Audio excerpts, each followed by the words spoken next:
You don't name call. You don't, I think putting "this is how I feel" in front of it, it's not "you did this to me," this is what I feel. And putting it into the context and, really, I have to think about what I say before I get in an argument. I really, because I get pretty heated, and I really need to step back.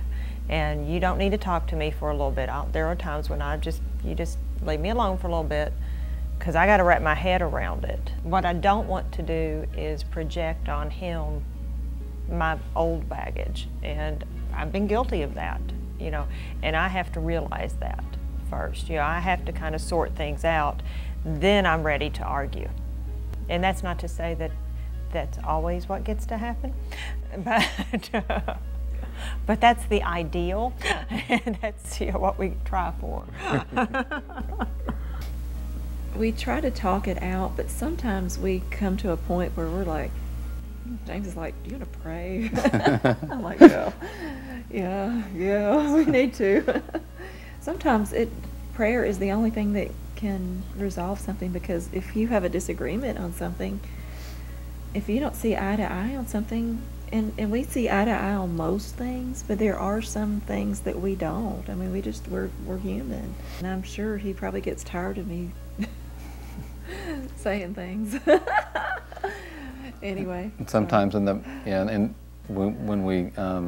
I ask her if you want to pray, she's like, "Well, I'm not ready, right now to pray," and so, or I will, and say I'm not ready, and then so sometimes we have to retreat and go off to, before, so we don't say anything that we'll regret later.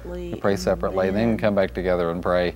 But sometimes that seems to work. When I take it to God, it's like He shows me, and He shows him.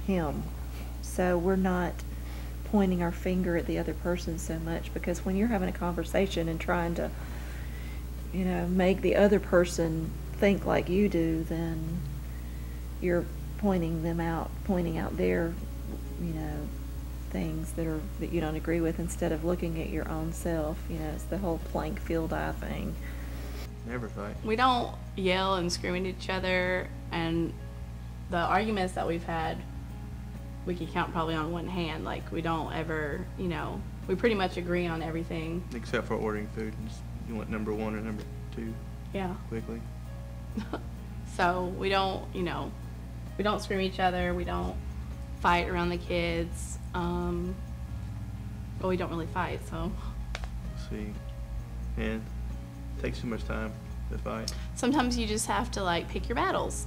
You can either be right or be happy. And choose to be happy. Sometimes you choose to be right. That's not my turn. I would just say, don't raise your voice. Try to understand where the other person is coming from. That's what I try to do. You can be right or be happy. I just choose to be happy. You have to be serious. I'm being serious. It's the best advice we ever got. Don't argue with me more on tape. Okay. We were raised very different from each other. Like, me and my family were always in church, and we, were really close. We always did things together. There's no traumatic events that ever happened in my life. So, but Mark, had a totally different upbringing than I did. So sometimes, that kind of comes into effect, because we just have different experiences, and I have all these memories and how I think things should be, especially with just, parenting. His parents did something different, and so... They divorced. Yeah, they divorced. Yeah. But... That turned out good, though. We were real good at the beginning with fighting with past stuff. And I know that for me, it was hard for me to realize that some of my facers and some of the expressions I had and some of the things that I would say would spur things from before I was saved and before, and it would make her feel that way. And the same with me. We came in fighting unfair, I guess to say. And, you know, so we really pushed our not getting divorced limit, you know, there at the very beginning. It is very important, like Mike said, to fight fair. And I've had to learn in a process that it doesn't matter if you're 100% right.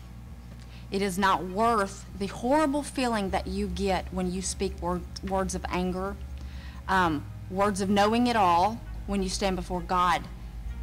Having a clear, pure conscience is the most important. And there are plenty of times that we have got in major disagreements, and we've had to agree to disagree, step away from the conversation. As we have grown together, it is a miserable place, you know, when we are not on talking terms. And that is absolutely God inside of us creating best friend relationship.